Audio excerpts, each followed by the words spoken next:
Please do subscribe, hit the bell icon, get the notification.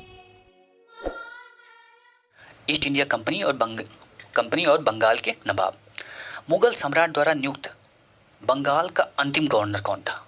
Mughal सम्राट द्वारा नियुक्त बंगाल का अंतिम गवर्नर मुर्शीद कुली खां था। वह युद्ध जिसने भारत में ब्रिटिश प्रभुसत्ता को स्थापित किया, कौन सा युद्ध था? प्लासी का युद्ध। सिराजुद्दौला किस युद्ध में क्लाइव से हार गया? किस युद्ध में? प्लासी के युद्ध में। ब्रिटिश साम्राज्य का संस्थापक कौन था? Robert Clive. क्या? Robert Clive. सिराजुद्दौला को उसने हराया था। Albuquerque, Robert Clive, Francis Dupleix, Lord Cornwallis में से किसे स्वर्ग से उत्पन्न सेनानायक कहा गया? किसे? क्लाइव को। क्या? क्लाइव को कहा गया। ठीक है। प्लासी का युद्ध या प्लासी का मैदान कहाँ अवस्थित है? कहाँ पर है? पश्चिम बंगाल में। ध्यान रखना। प्लासी का युद्ध लड़ा गया, कब लड़ा गया? 1757 में। यह भी ध्यान रखना। बंगाल का वह नवाब जिसने अपनी राजधानी यहाँ मुर्शिदाबाद से मुंगेर स्थापित किया, कौन? मीर कासिम। ठीक है। सबसे अधिक निर्णायक युद्ध जिसने अंग्रेजों का भारत में प्रभुत्व स्थापित किया, कौन सबसे महत्वपूर्ण युद्ध था? बक्सर। कब हुआ? 1764। बक्सर के युद्ध में, जब बक्सर का युद्ध हो रहा था तो उस समय दिल्ली का शासक कौन था? शाह आलम द्वितीय। क्या? शाह आलम द्वितीय। बंगाल या बक्सर की लड़ाई के समय बंगाल का नवाब कौन था? मीर जाफर।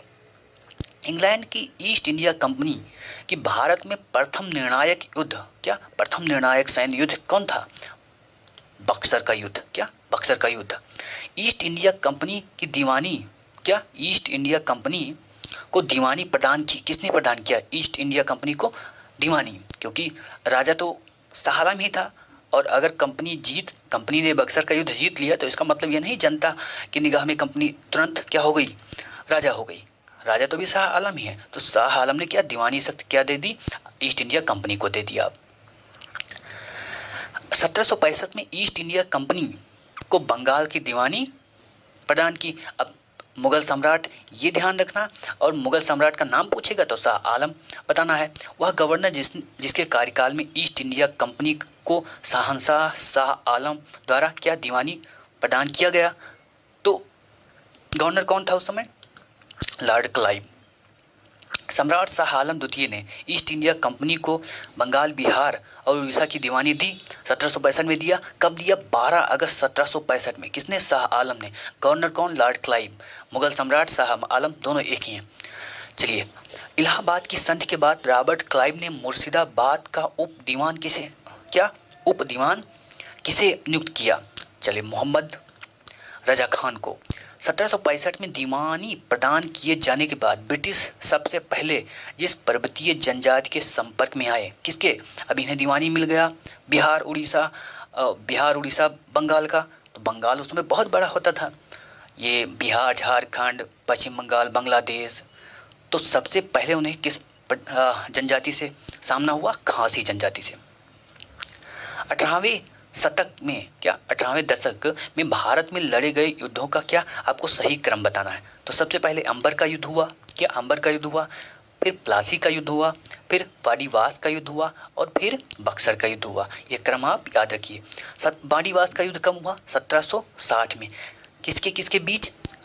ब्रिटिश और फ्रांस के बीच, और ब्रिटिश ने फ्रांस को हरा दिया। इसी हार के बाद फ्रांसीसी क्या होते हैं? चले जाते हैं, केवल पुदुचेरी को छोड़कर। पुदुचेरी में फ्रांसीसी रहते हैं। अब इसमें आपको क्या कुछ युग याद करना है, जैसे बक्सर का युद्ध किसके मध्य हुआ, यह क्वेश्चन पूछा जाएगा। मीर कासिम और ईस्ट इंडिया कंपनी के बीच।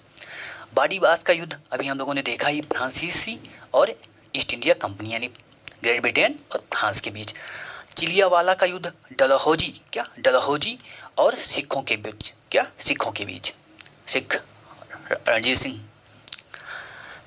सिंह के बीच नहीं हुआ। रणजीत सिंह केवल मैंने आपको बताया है कि आप जानिए कि रणजीत सिंह कह सकते हैं लड़के बच्चों से हुई है युद्ध। खुर्दा का युद्ध किससे हुआ? निजाम और मराठे के बीच। भारत में अंग्रेजों का सर्वाधिक विरोध किसने किया था? मराठों ने। क्या? मराठा शिवाजी छत्रपति।